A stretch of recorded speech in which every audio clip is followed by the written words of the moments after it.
Lesson 2. Tuning. How do you tune the guitar? I'm going to show you. Here we go. First of all, there's two different methods. Method number 1 is the 5th fret. 1, 2, 3, 4, 5. This note and the next string down should sound the same. Same thing with the next pair. Same thing with the next pair.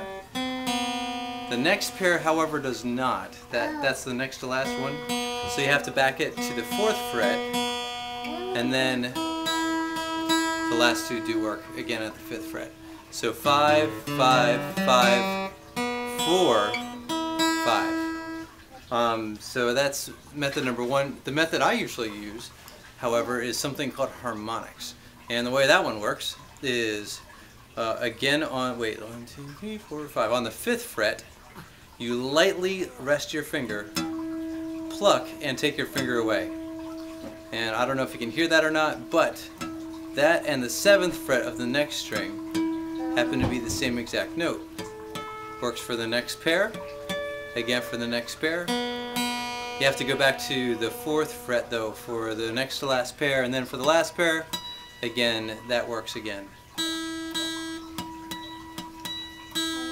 And those two notes should sound exactly the same. And you basically fool around with one of them until it works out. Just like that.